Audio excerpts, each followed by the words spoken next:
케네스 그리핀 기숙사에서 월스트리트 제왕까지. 돈, 권력, 천재성. 이 세 가지가 만났을 때 어떤 일이 벌어질까요? 오늘 우리가 만날 인물은 하버드 기숙사에서 위성 안테나를 설치하며 금융의 미래를 꿈꾸던 19세 청년에서 월스트리트를 좌지우지하는 제왕으로 군림하게 된 남자입니다. 그의 이름은 케네스 그리핀. 자, 이제 그의 이야기 속으로 들어가 보겠습니다. 1장 천재의 탄생. 1968년 플로리다주 데이토나 비치에서 한 아이가 태어납니다. 케네스 코델 그리핀. 평범해 보이는 이름이지만 이 아이는 결코 평범하지 않았습니다. 어린 시절부터 그리핀은 숫자에 집착했습니다. 다른 아이들이 만화를 보거나 운동장에서 뛰어놀 때 그는 주식 시세표를 들여다보고 있었습니다. 10살 무렵 그는 이미 주식 차트를 분석하고 있었고 13살이 되었을 때는 자신만의 투자 전략을 세우기 시작했습니다. 하지만 진짜 이야기는 1986년 그가 하버드 대학교에 입학하면서 시작됩니다. 하버드. 세계 최고의 명문. 수많은 천재들이 모이는 곳. 그러나 케네스 그리핀은 여기서도 단연 돋보였습니다. 신입생 시절 대부분의 학생들이 파티와 동아리 활동에 몰두할 때 그는 다른 계획을 세우고 있었습니다. 1987년 그의 나이 불과 19세. 그리핀은 기숙사 방에 위성 안테나를 설치했습니다. 당시로서는 매우 이례적인 일이었죠. 왜 위성 안테나였을까요? 그는 실시간 주가 정보를 받아보고 싶었던 겁니다. 인터넷이 일반화되기 훨씬 전 스마트폰은 상상조차 할 수 없던 시대의 말입니다. 기숙사 방은 곧 미니 트레이딩 룸으로 변했습니다. 컴퓨터 모니터들이 늘어서고 주가 차트가 실시간으로 깜빡였습니다. 룸메이트들은 이 광경을 보며 어리둥절해했지만 그리핀은 자신이 무엇을 하는지 정확히 알고 있었습니다. 그는 전환사채 차익 거래라는 전략에 집중했습니다. 이것은 당시로서는 비교적 새로운 개념이었죠. 전환사채는 채권이면서도 주식으로 전환할 수 있는 금융상품입니다. 그리핀은 이 전환사채의 가격과 기초주식의 가격 사이에 존재하는 미세한 차이를 포착했습니다. 그 차이는 때로 1%도 안 되는 아주 작은 것이었지만 그는 이것이 황금 광맥이라는 것을 알았습니다. 하지만 문제가 있었습니다. 돈이 없었던 거죠. 아무리 뛰어난 전략이 있어도 투자할 자본이 없으면 무용지물입니다. 그래서 그리핀은 대담한 결정을 내립니다. 투자자들을 찾기로 한 것이죠. 19세 대학생이 투자자를 찾는다? 지금 생각해도 무모한 일입니다. 하지만 그리핀에게는 한 가지 무기가 있었습니다. 바로 그의 명석한 두뇌와 설득력이었죠.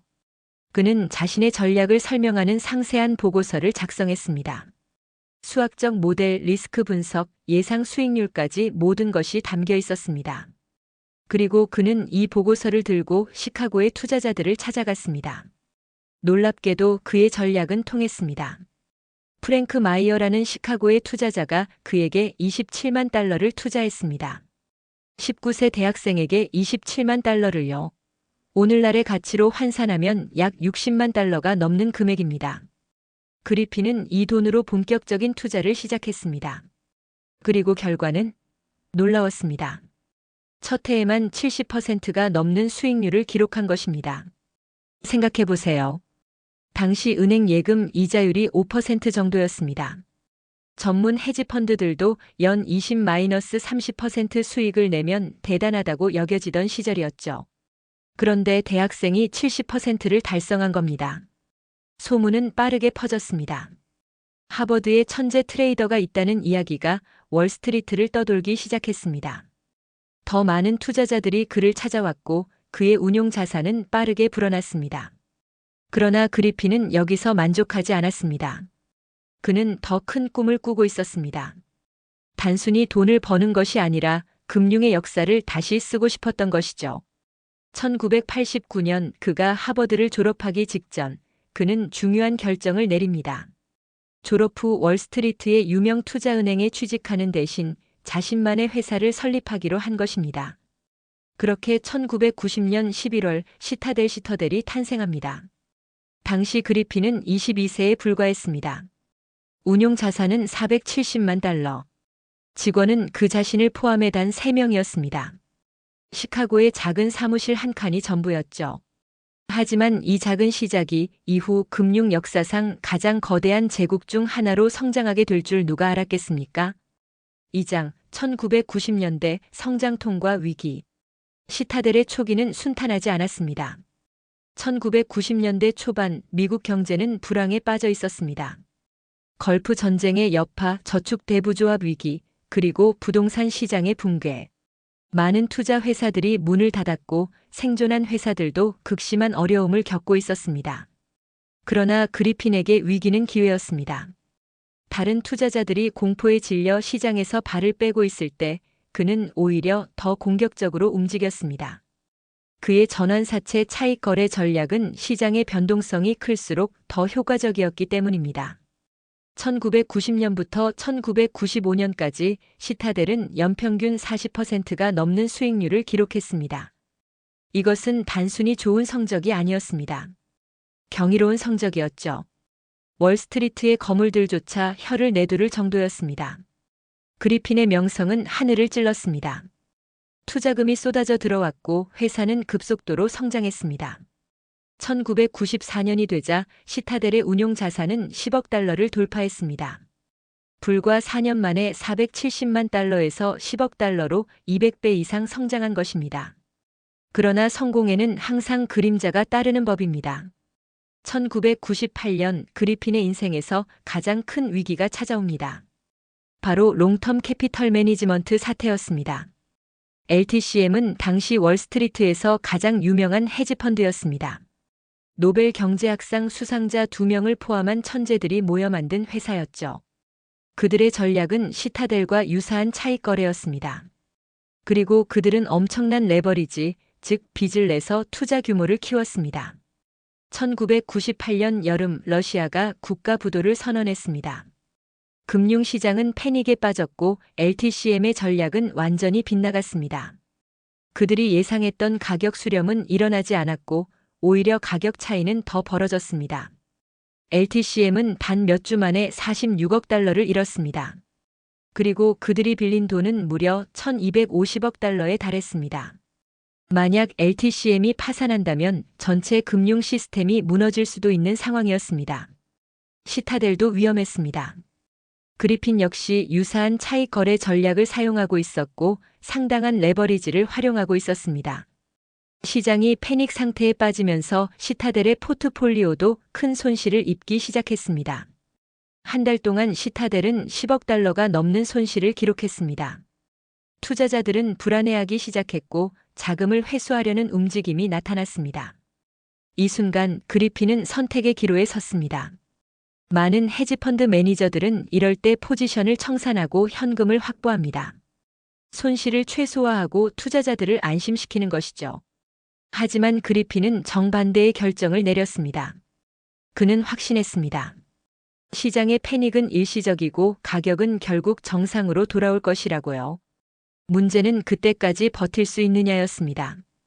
그리핀은 투자자들을 설득하기 시작했습니다. 밤낮 없이 전화를 걸고 미팅을 하고 자신의 전략을 설명했습니다. 그는 숫자로, 논리로, 그리고 자신감으로 투자자들을 설득했습니다. 그리고 그는 옳았습니다. 1998년 10월 연방준비제도가 개입하여 LTCM의 파산을 막았습니다. 시장은 점차 안정을 되찾았고 차익거래 기회들이 다시 수렴하기 시작했습니다. 11월이 되자 시타델은 흑자로 돌아섰습니다. 12월에는 그해 모든 손실을 만회했을 뿐만 아니라 오히려 수익을 기록했습니다. 1998년을 마감하며 시타델은 연간 28%의 수익률을 달성했습니다. 대부분의 헤지펀드들이 큰 손실을 기록하거나 문을 닫은 해의 말입니다. 이 위기를 통해 그리핀은 중요한 교훈을 얻었습니다. 리스크 관리의 중요성이었죠. 그는 시타델의 리스크 관리 시스템을 완전히 개편했습니다. 더 정교한 모델을, 더 많은 모니터링을, 더 엄격한 한도를 도입했습니다. 그리고 이것은 훗날 시타델이 2008년 금융위기를 성공적으로 헤쳐나가는데 결정적인 역할을 하게 됩니다. 3장 2000년대 제국의 확장. 새로운 밀레니엄이 시작되면서 그리핀의 야심도 커졌습니다. 2000년대 초반은 닷컴 버블 붕괴로 시작되었습니다. 나스닥 지수는 정점에서 78%나 폭락했고 수많은 인터넷 회사들이 사라졌습니다. 투자자들은 수조 달러의 돈을 잃었습니다. 하지만 시타델은 오히려 성장했습니다. 그리핀은 이미 닷컴 버블을 예견하고 있었습니다. 그는 기술주에 대한 익스포저를 줄이고 보다 보수적인 전략을 취했습니다. 그 결과 시타델은 2000년부터 2002년까지 3년 연속 플러스 수익을 기록했습니다. 이 시기에 그리핀은 중요한 결정을 내립니다. 사업을 다각화하기로 한 것이죠. 2002년 그는 시타델 시큐리티즈를 설립합니다. 이것은 헤지펀드인 시타델과는 별개의 회사로 시장 조성자 역할을 하는 회사였습니다. 시장 조성자가 뭘까요? 간단히 말하면 주식을 사고 파는 사람들 사이에서 중개 역할을 하는 것입니다. 누군가 주식을 사려고 하면 시장 조성자는 그 주식을 팔고 누군가 팔려고 하면 그것을 삽니다. 그 과정에서 아주 작은 차익을 얻는 거죠. 개별 거래에서의 수익은 아주 작습니다. 때로는 주당 1센트도 안 되죠. 하지만 하루에 수억 주, 수십억 주를 거래한다면 그것은 엄청난 수익이 됩니다.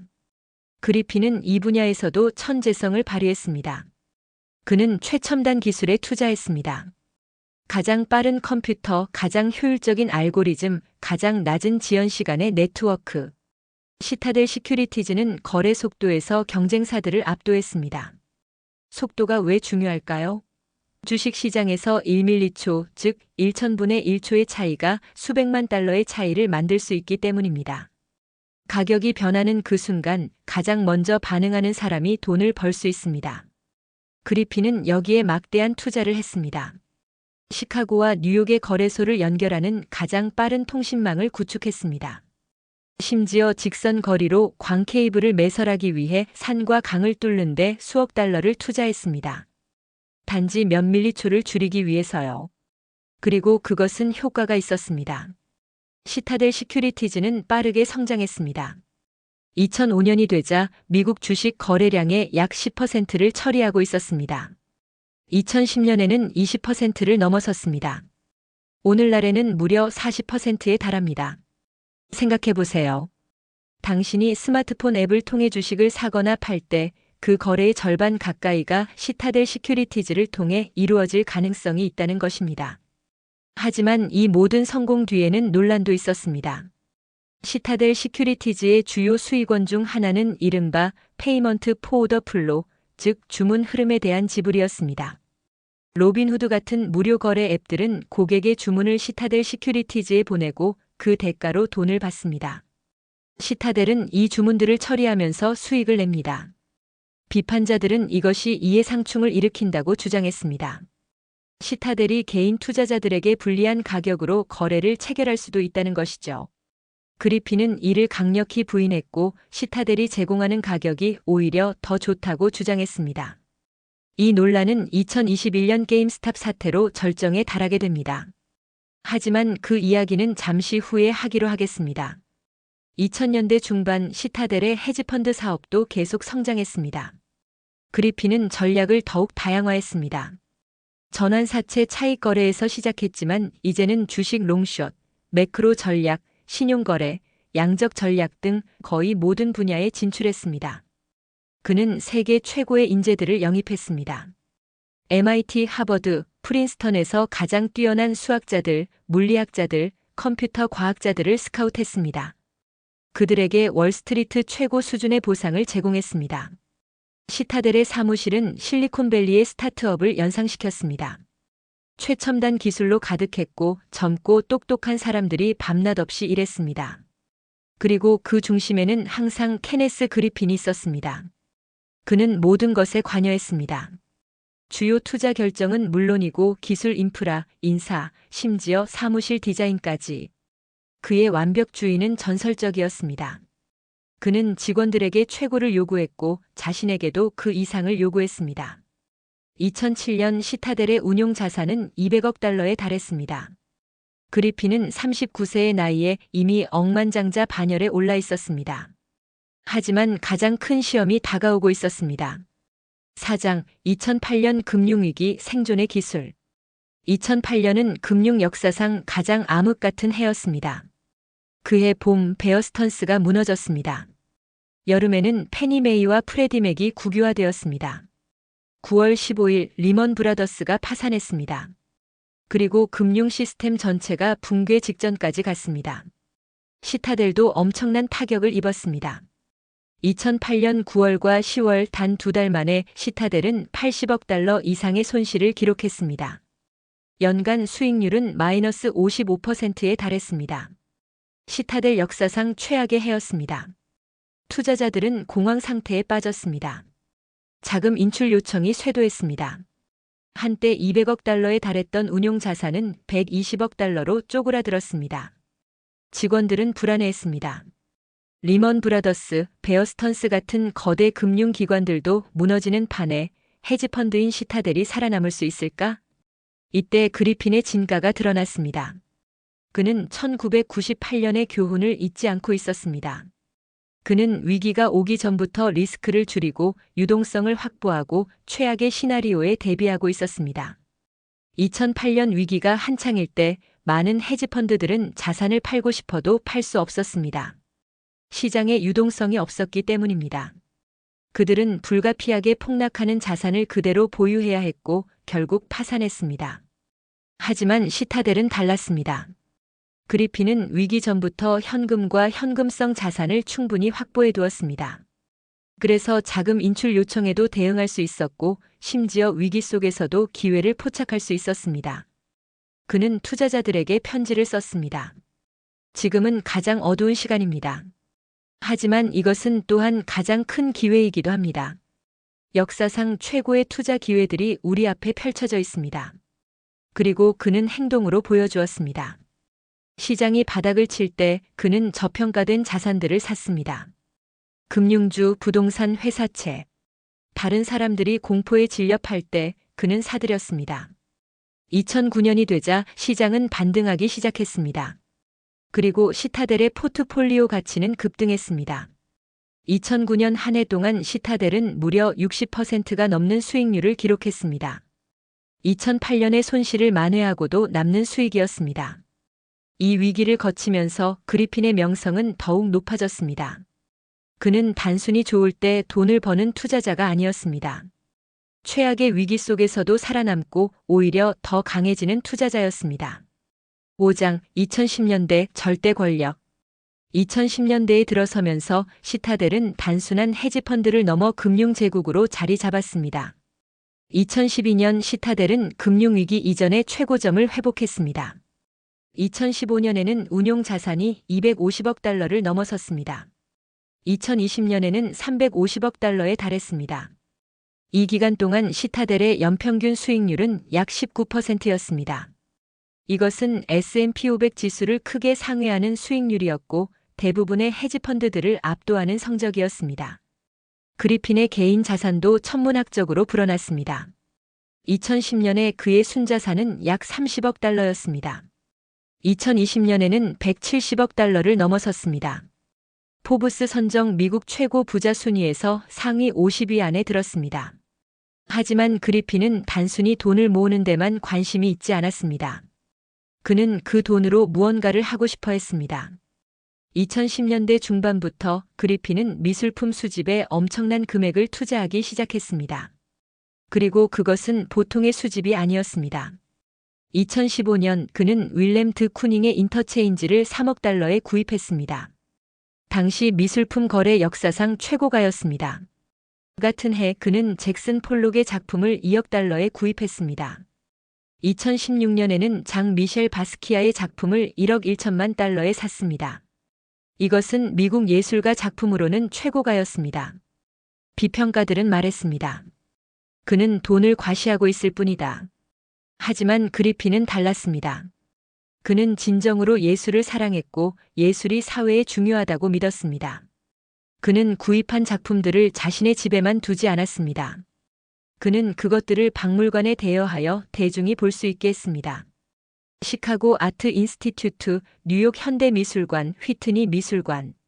그의 컬렉션은 세계 곳곳에서 전시되었습니다. 그리고 그는 박물관과 교육기관에 막대한 기부를 했습니다. 2017년 그는 하버드 대학교에 1억 5천만 달러를 기부했습니다. 이것은 하버드 역사상 단일 기부금으로는 가장 큰 금액이었습니다. 이 돈은 재정 지원이 필요한 학생들을 위해 사용되었습니다. 2019년 그는 시카고 대학교에 1억 2,500만 달러를 기부했습니다. 경제학과 건물을 짓는 데 사용될 돈이었습니다. 같은 해 그는 시카고 과학산업박물관에 1억 2,500만 달러를 기부했습니다. 이건 역시 박물관 역사상 최대 규모의 기부였습니다. 총합하면 그리핀은 지금까지 교육과 문화기관에 10억 달러 이상을 기부한 것으로 추정됩니다. 하지만 그의 기부에도 논란은 있었습니다. 특히 정치 기부 때문이었습니다. 그리핀은 열렬한 공화당 지지자였고 보수 정치인들에게 막대한 기부를 했습니다. 2016년 대선에서는 공화당 후보들에게 수천만 달러를 기부했습니다. 2020년 대선에서도 마찬가지였습니다. 비판자들은 그가 자신의 부를 이용해 정치에 부당한 영향력을 행사하고 있다고 주장했습니다. 그리핀은 이에 대해 나는 내가 믿는 가치를 위해 싸우고 있을 뿐이라고 반박했습니다. 그의 정치적 신념은 명확했습니다. 작은 정부, 낮은 세금, 자유시장. 그는 부유층에 대한 증세를 강력히 반대했고 금융 규제 강화에도 반대했습니다. 그는 공개적으로 말했습니다. 우리는 더 많은 규제가 아니라 더 현명한 규제가 필요합니다. 정부가 시장을 질식시켜서는 안 됩니다. 하지만 이러한 입장은 그를 논쟁의 중심에 서게 했습니다. 특히 2011년 월가 점령 시위 이후 부의 불평등이 주요 사회 이슈로 떠오르면서 더욱 그랬습니다. 그리핀은 이에 대해서도 명확한 입장을 가지고 있었습니다. 부의 불평등은 문제가 아닙니다. 기회의 불평등이 문제입니다. 우리는 모든 사람에게 성공할 기회를 주어야 합니다. 그리고 그는 자신이 그런 기회의 산물이라고 믿었습니다. 특별히 부유한 집안에서 태어난 것도 아니고 특별한 연줄이 있었던 것도 아닙니다. 단지 열심히 일하고 똑똑하게 생각하고 위험을 감수했을 뿐이라고요. 하지만 그의 비판자들은 반박했습니다. 당신은 하버드에 갈 수 있었고 초기 자본을 구할 수 있었습니다. 그것 자체가 이미 특권입니다. 이러한 논쟁은 계속되었고 2020년대에 들어서면서 더욱 격화되었습니다. 6장 게임스탑 사태, 대중과의 충돌. 2021년 1월 인터넷은 케네스 그리핀의 이름으로 들끓었습니다. 게임스탑. 비디오 게임 소매점 체인. 오프라인 매장의 쇠퇴로 경영난을 겪고 있던 회사였습니다. 월스트리트의 헤지펀드들은 이 회사의 주식을 공매도하고 있었습니다. 즉, 주가가 하락할 것에 베팅하고 있었던 것이죠. 그런데 레딧의 월스트리트 배치라는 커뮤니티에서 개인 투자자들이 모여들기 시작했습니다. 그들은 게임스탑 주식을 대량으로 매수했습니다. 목적은 단순했습니다. 주가를 끌어올려 헤지펀드들에게 손실을 입히는 것. 게임스탑 주가는 미친 듯이 치솟았습니다. 한 달 만에 20달러에서 400달러 이상으로 폭등했습니다. 공매도를 했던 헤지펀드들은 엄청난 손실을 입었습니다. 멜빈 캐피털이라는 헤지펀드는 파산 위기에 몰렸습니다. 그런데 여기서 시타델이 등장합니다. 1월 28일 로빈후드를 비롯한 여러 거래 앱들이 갑자기 게임스탑 매수를 제안했습니다. 개인 투자자들은 게임스탑을 살 수 없게 된 반면 기관 투자자들은 계속 거래할 수 있었습니다. 게임스탑 주가는 급락했고 개인 투자자들은 막대한 손실을 입었습니다. 분노한 투자자들은 원인을 찾기 시작했습니다. 그리고 시타델이라는 이름이 떠올랐습니다. 시타델은 멜빈 캐피털에 27억 달러를 긴급 지원했습니다. 또한 시타델 시큐리티즈는 로빈후드의 주문을 처리하는 주요 회사였습니다. 그리고 로빈후드는 시타델로부터 주문 흐름에 대한 대가를 받고 있었습니다. 음모론이 번졌습니다. 시타델이 로빈후드에 압력을 넣어 매수를 제한시켰다. 부자들이 개인 투자자들을 뭉개려고 시스템을 조작했다. 그리핀은 이를 강력히 부인했습니다. 2월에 열린 하원 청문회에서 그는 선서 후 증언했습니다. 시타델은 로빈후드의 게임스탑 거래를 제한하라고 압력을 넣은 적이 없습니다. 이것은 절대적인 사실입니다. 로빈후드의 CEO도 이를 확인했습니다. 그들이 거래를 제한한 이유는 청산기관의 담보금 요구 때문이었지 시타델의 압력 때문이 아니라고요. 하지만 대중은 쉽게 설득되지 않았습니다. 소셜미디어에서는 그리핀에 대한 비난이 쏟아졌습니다. 일부 극단적인 사람들은 심지어 그에게 협박을 하기도 했습니다. 이 사건은 그리핀에게 큰 충격이었습니다.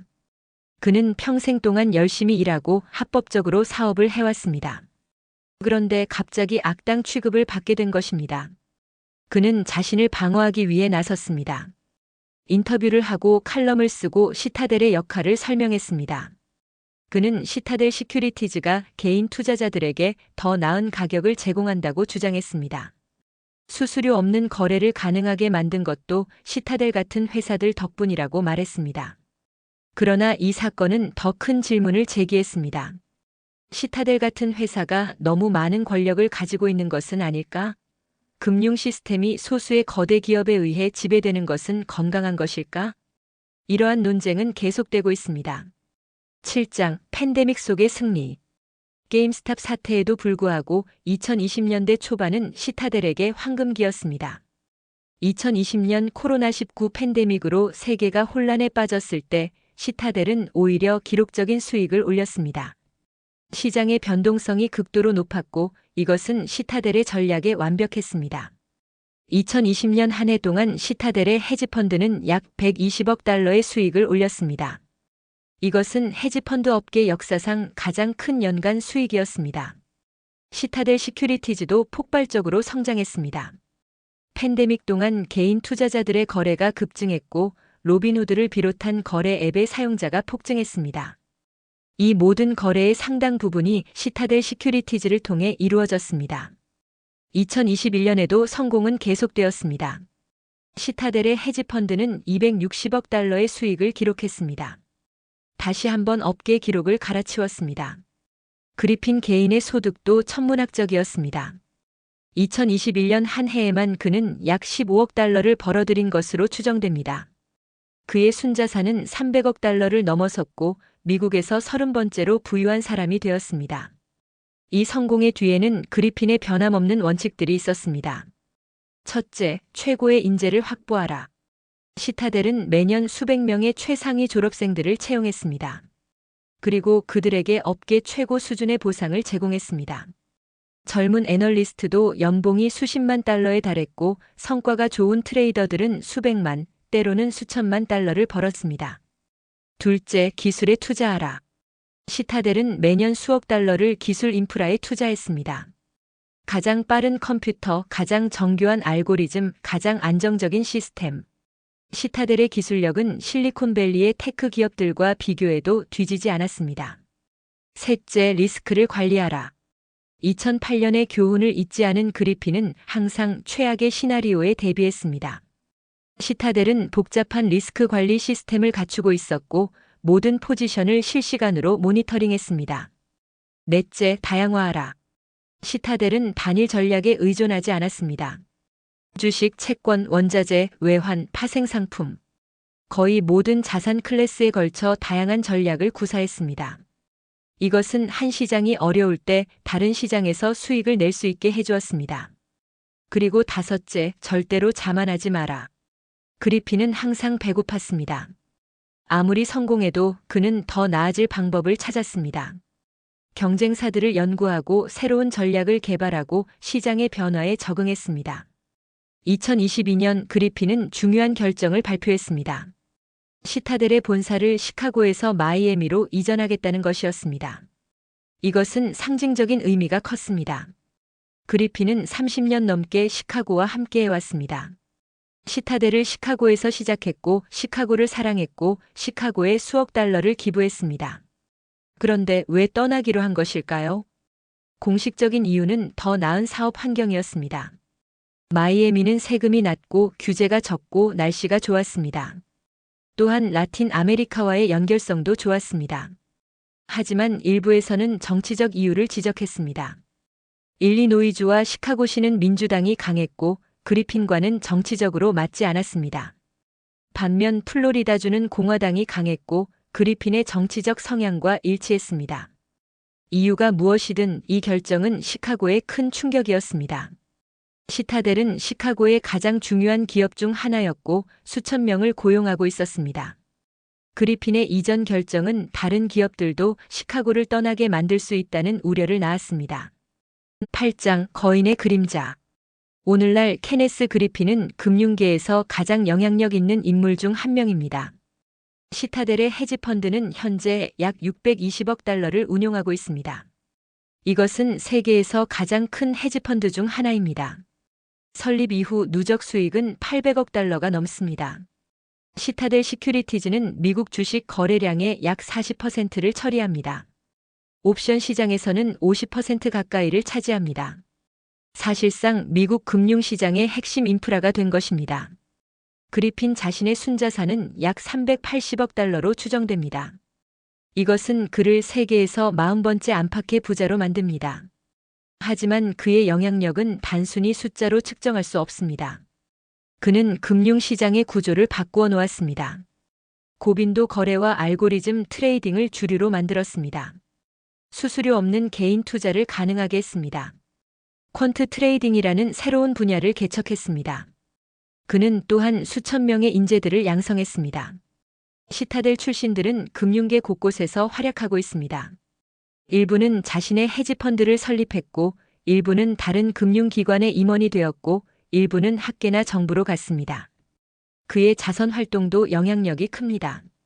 그가 기부한 대학들에서는 수천 명의 학생들이 장학금 혜택을 받고 있습니다. 그가 지원한 박물관들에서는 수백만 명이 예술을 감상합니다. 하지만 그의 정치적 영향력은 논란의 대상입니다. 그는 지금까지 수억 달러를 정치 활동에 기부했습니다. 주로 공화당 후보들과 보수 성향의 정책 단체들에게요. 이것은 그에게 상당한 정치적 영향력을 주었지만 동시에 많은 비판도 받게 했습니다. 비판자들은 말합니다. 케네스 그리핀 같은 억만장자들이 민주주의를 왜곡하고 있다. 그들은 돈으로 정치를 사고 자신들에게 유리한 정책을 만든다. 지지자들은 반박합니다. 그는 단지 자신의 권리를 행사하고 있을 뿐이다. 자신이 믿는 가치를 위해 싸우는 것은 모든 시민의 권리다. 이 논쟁에는 정답이 없습니다. 하지만 한 가지는 확실합니다. 케네스 그리핀은 단순한 투자자가 아닙니다. 그는 권력의 중심에 있는 인물입니다. 그리고 그 권력에는 책임이 따릅니다. 9장 인간 케네스 그리핀. 숫자와 거래, 권력과 영향력 뒤에는 한 인간이 있습니다. 케네스 그리핀은 어떤 사람일까요? 그를 아는 사람들은 그가 극도로 지적이고 분석적이라고 말합니다. 그는 모든 것을 숫자와 논리로 봅니다. 감정보다는 이성을, 직관보다는 데이터를 신뢰합니다. 그는 또한 극도로 경쟁적입니다. 그에게 2등은 의미가 없습니다. 최고가 되는 것, 그것만이 중요합니다. 이것은 그를 성공으로 이끌었지만 동시에 그를 외롭게 만들었을지도 모릅니다. 그는 완벽주의자입니다. 세부 사항에 집착하고 실수를 용납하지 않습니다. 직원들은 그가 매우 요구가 많다고 말합니다. 그러나 동시에 그들은 그로부터 많은 것을 배운다고도 말합니다. 그의 개인 생활은 어떨까요? 그리핀은 3번 결혼했습니다. 첫 번째 결혼은 1996년에 캐서린 소우비와 했지만 2003년에 이혼했습니다. 2003년 그는 앤 디아스와 재혼했습니다. 그들 사이에는 3명의 자녀가 있습니다. 그러나 2014년 그들은 이혼 소송을 시작했고 이것은 매우 치열한 법정 공방으로 이어졌습니다. 이혼 과정에서 그리핀의 사생활이 공개되었습니다. 그의 엄청난 지출 습관, 개인 제트기와 대저택 컬렉션, 그리고 그의 성격에 대한 증언들. 언론은 이것을 대서특필했습니다. 2015년 이혼이 확정되었고 그리핀은 앤에게 상당한 금액을 지불했습니다. 정확한 금액은 공개되지 않았지만 수억 달러로 추정됩니다. 2023년 그는 3번째로 결혼했습니다. 상대는 프랑스계 미국인인 에린 소브레로입니다. 그리핀은 이번에는 더 조용하고 사적인 생활을 유지하고 있습니다. 그의 취미는 무엇일까요? 당연히 예술입니다. 그는 진정한 예술 애호가입니다. 단순히 투자 목적으로 미술품을 사는 것이 아니라 진심으로 감상하고 즐깁니다. 그는 종종 혼자 박물관을 찾아가 시간을 보냅니다. 그는 또한 건축에 관심이 많습니다. 그가 소유한 부동산들은 모두 건축학적으로 중요한 건물들입니다. 뉴욕의 펜트하우스, 마이애미의 대저택, 런던의 타운하우스. 각각이 수천만 달러에서 수억 달러에 달합니다. 그는 자선 활동에도 개인적으로 관여합니다. 단순히 수표를 쓰는 것이 아니라 자신이 지원하는 기관들을 방문하고 사람들을 만나고 영향을 확인합니다. 하지만 그는 여전히 일 중독자입니다. 그의 하루는 새벽 5시에 시작됩니다. 시장 개장 전에 이미 몇 시간을 일합니다. 저녁에도 늦게까지 일하고 주말에도 일합니다. 55세가 넘은 지금도 그는 은퇴를 생각하지 않습니다. 내가 왜 은퇴를 해야 하나? 나는 내가 하는 일을 사랑한다고 그는 말합니다. 에필로그 유산. 케네스 그리핀의 이야기는 아직 끝나지 않았습니다. 그는 여전히 55세로 아마도 앞으로 수십 년을 더 활동할 것입니다. 하지만 지금까지의 그의 여정만으로도 그는 이미 역사의 자리를 확보했습니다. 그는 현대 금융의 얼굴을 바꾸었습니다. 알고리즘과 기술이 금융을 지배하는 시대를 열었습니다. 수천 명의 수학자와 물리학자들이 월스트리트로 향하게 만들었습니다. 그는 부의 축적이 어떻게 이루어질 수 있는지를 보여주었습니다. 하버드 기숙사의 19세 소년이 어떻게 세계에서 가장 부유한 사람 중 하나가 될 수 있는지를 증명했습니다. 그러나 그의 유산은 복잡합니다. 어떤 이들에게 그는 영감입니다. 천재성, 근면, 그리고 용기의 상징입니다. 아메리칸 드림을 실현한 인물입니다. 다른 이들에게 그는 경고입니다. 너무 많은 부와 권력이 소수에게 집중될 때 무슨 일이 일어나는지를 보여주는 사례입니다. 금융의 복잡성이 어떻게 불평등을 심화시킬 수 있는지를 상기시킵니다. 그리고 또 다른 이들에게 그는 단순히 시대의 산물입니다. 1990년대부터 2020년대까지 이어진 금융 자본주의의 황금기를 대표하는 인물입니다. 진실은 아마도 이 모든 것의 중간 어딘가에 있을 것입니다. 케네스 그리핀은 천재입니다.